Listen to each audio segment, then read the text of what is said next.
हमें कौन से Hi guys, welcome or welcome back to my YouTube channel. This is your very own Riza, and today I'll be telling you what to do on your first day of college.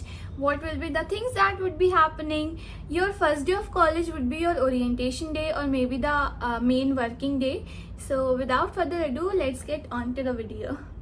So guys, you must be very confused कि हम college में enter कैसे करेंगे, वो हमें entry किस basis पे देंगे और हमें कौन से डॉक्यूमेंट कैरी करने होंगे, क्या क्या ले जाना होगा, जिसके बेसिस पे वो हमें वेरीफाई करेंगे कि yes I am the student of this college या I am admitted to this college, and तभी मुझे एंट्री देंगे। आपके अंदर ये कन्फ्यूजन्स होंगे, तो लेट मी क्लियर कि पहले दिन आपको कोई भी डॉक्यूमेंट ले जाने की जरूरत नहीं है। आपके मार्कशीट, माइग्रेशन सर्टिफिकेट, ये सब ले जाना बिल्कुल भी जरूरी नहीं है। आपको लेके जाना है जो फी स्लिप होती है ना आपकी, जो आपने फी पे करी होगी एंड देन आपको एक रिसीट मिली होगी, वो रिसीट की आपको फोटोकॉपी करानी है। Simple black and white photocopy करा के आपको वो ले जानी है एंड वो चेक करेंगे एंड देन आपको एंट्री दे देंगे। ऑल्सो उसके साथ एक आइडेंटिटी प्रूफ भी कैरी कर लेना, इन केस कोई प्रॉब्लम हो जाए तो वो हेल्पफुल रहेगा। और ऐसा नहीं है कि दे रियली चेक दैट, हो सकता है वो चेक करें, हो सकता ना करे, बट अगर कर लिया तो it is really better to take that fee slip और आपको अपना एक आइडेंटिटी प्रूफ लेके जाना है। And other than that do not take any document with you. हो सकता है कि वहाँ पे बहुत ज़्यादा भीड़ होगी, इतने सारे बच्चे आएंगे जो फ्रेशर्स होंगे, तो बहुत सारा क्राउड होता है, उनके पेरेंट्स भी होते हैं, तो क्राउड बहुत ज़्यादा हो जाता है। तो to avoid that do not bring your physical document, क्योंकि हो सकता है वो आपसे खो जाए या कहीं पे छूट जाए तो वो नहीं मिलेंगे एंड दैट आर ओरिजिनल। तो ओरिजिनल तो बिल्कुल भी मत कैरी करना, कोई भी मत करना। अगर फिर भी थोड़ा बहुत डाउट है तो हाँ ठीक है, फोटोकॉपी आप ले जा सकते हो, बट उसकी कोई नीड नहीं है। स्टिल अगर आपको बहुत अंदर से हो रहा है कि नहीं मेरे को लेके जाना है, तो फोटोकॉपी लेके जाओ, ओरिजिनल मत लेके जाना मेन डे पे। और जब आपका फिजिकल वेरिफिकेशन कॉलेज में होगा तो आपको कॉलेज वाले इन्फॉर्म कर देंगे। जैसे हमारा तो 1 महीने बाद हुआ था, when we enter the college, उसके बाद एग्जैक्टली 1 महीने के बाद ही हुआ था हमारा फिजिकल वेरिफिकेशन। कॉलेज से हमें नोटिफिकेशन आया था, उन्होंने हमें PDF भी भेजा था कि हमें कौन कौन से डॉक्यूमेंट लाने हैं, क्योंकि सिर्फ मार्कशीट वगैरह इज नॉट सफिशिएंट, हमें और सब भी जैसे एंटी रैगिंग का सर्टिफिकेट और वो सब ले जाना पड़ता है, उसका फॉर्म भरना पड़ता है, फिर हमें सर्टिफिकेट मिलता है, वो सब हमें ले जाना पड़ता है। So that's a whole different thing, वो बाद में होगी, जब होगी आपको पता चल जाएगा। Now the second most important thing that would be in your mind कि हम जाके करेंगे क्या। हम ओरिएंटेशन डे पे जाएंगे, हम या अपने फर्स्ट डे ऑफ कॉलेज पे जाएंगे, जब वर्किंग डे होगा तब जाएंगे, तो हम करेंगे क्या, हम क्या करेंगे, हमें तो कुछ पता ही नहीं है, ना हम किसी को जानते हैं ना कुछ। तो what are we going to do, ये तो बहुत ज़्यादा बड़ा क्वेश्चन होगा, मेरे अंदर भी था। तो गाइस सबसे पहले तो अपने आप को बहुत ज़्यादा अप्रिसिएशन देना, क्योंकि यू नो कि तुम कितनी मुश्किल से यहाँ पे पहुंचे हो, बड़े बड़े फॉर्म वगैरह फिल करे हैं, प्रेफरेंस शीट, ये वो फलाना ढिकाना, रिजल्ट नहीं आ रहा था, कितनी मुश्किल से तुम यहाँ आए हो।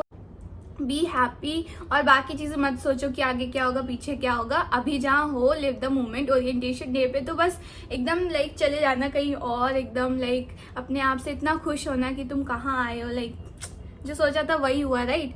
तो बस खुश होना और सेलिब्रेट करना, पहली बात तो ये। दूसरी बात कि प्लीज सबसे इंटरैक्ट करना। ऐसा मैं नहीं कह रही हूँ कि पहले दिन ही फ्रेंड्स बना लो, लेकिन इंटरैक्ट जरूर करना, बिकॉज जो तुम्हारा ओरिएंटेशन डे है वो अब लौट के तो नहीं आएगा ना। तो कॉलेज में हर चीज यही होती है, कॉलेज का जो डे होता है वो कभी लौट के तो आ ही नहीं सकता। स्कूल में फिर भी वो चीजें रिपीट होती रहती है, एक पैटर्न चलता है, लेकिन कॉलेज तो बिल्कुल ऐसा नहीं होता। अगर एक दिन कॉलेज में कुछ हुआ तो वो नेक्स्ट डे उसकी कोई भी गारंटी नहीं है कि वो चीज हो। तो अगर वो चीज जिस टाइम पे हो रही है कॉलेज में तो एंजॉय करो। तो सबसे पहली चीज है जो आप ओरिएंटेशन डे पे सीखोगे, that is to give your introduction, अपने आप को इंट्रोड्यूस करना, दूसरों का टेक लेना, दूसरों से पूछना। तो ये सब चीजें हैं जो आप सबसे पहली चीज अपने कॉलेज में लर्न करोगे। सो बी ओपन टू दैट और उसको लर्न करो। सबसे इंटरैक्ट करना, हो सकता है आपके बगल में कोई बैठा हो, उससे पूछ। और आपको इंट्रोड्यूस करना कैसे है, ऐसे डायरेक्टली मत पूछ लेना कि तुम्हारा नाम क्या है या व्हाट्स योर नेम। सबसे पहले अपना नाम बताना, hi myself Riza, what about you, what's your name, ऐसे पूछना। एंड देन अगर वो रिप्लाई करता है देन बोलना कि oh that's a nice name, ऐसे करके कन्वर्सेशन स्टार्ट करना। और अगर इतना नहीं हो रहा तो सिंपली जैसे भी आप बात करते आए हो हमेशा से वैसे करो, बट आई वुड सजेस्ट कि थोड़े अच्छे से बोलो, क्योंकि इट्स योर लर्निंग फेज और पहली चीज जो आप लर्न करोगी कॉलेज में that will be your introduction. Introduction, तो अपने आप को अच्छे से इंट्रोड्यूस करो, like come out of your comfort zone और अच्छे से सबसे बात करो, इंटरेक्ट करो। इवन अगर इंट्रोवर्ट हो तब भी करो। मैं भी थी, जब मैं अपने कॉलेज आई थी तो मेरे को भी बहुत ज़्यादा डर लग रहा था कि मैं कैसे इंटरेक्ट करूँगी किस सबसे, सब मेरे बारे में क्या सोचेंगे ये वो, बट कोई कुछ नहीं सोचता है, क्योंकि अगर आप फ्रेशर हो तो वो भी फ्रेशर है, उनके अंदर भी ये सब चल रहा है कि लोग मेरे बारे में क्या सोचेंगे, और आपके अंदर भी यही चल रहा है कि सब मेरे बारे में क्या सोचेंगे। तो अगर दोनों लोग सोचने लगे तो किसी से ये बात नहीं हो पाएगी, राइट। और अगर कहीं पे भी मैं दिख जाऊँ तो मेरे से भी करना, I would love to talk to you all. And अगर कोई और जज करे तो ठीक है, बट आई वुड नेवर जज यू। तो कुछ भी जो मन में आए बोल देना, and just interact with me, interact with your fellows. ये जो तुम्हारा इंट्रोडक्शन वाला सबसे पहला माइलस्टोन होगा कॉलेज में, वो पार करो। अच्छे से अपने आप को इंट्रोड्यूस कराना, दूसरों का टेक लेना, दूसरों से पूछना उनके बारे में, और जितने भी कर सकते हो मैक्सिमम लोगों से बात करना। और जब तुम बात करने लगोगे एक दूसरे से तो तुमको बहुत अच्छी फीलिंग आएगी कि yes, it's a place where I can be, मतलब मेरे फ्रेंड्स बन सकते हैं, मैं इंटरेक्ट कर सकता हूँ, मैं अकेले नहीं रहूँगा यहाँ पे। So just make the most of it and everything would be so fun for you all. So just enjoy it, live in the moment, and everything would be very, very nice. So do not worry at all, okay? So that's it for today. I really hope you like this video. Make sure to give this video a big fat thumbs up, subscribe to my YouTube channel, and I'll meet you in my next video. Bye. Take care. Peace out.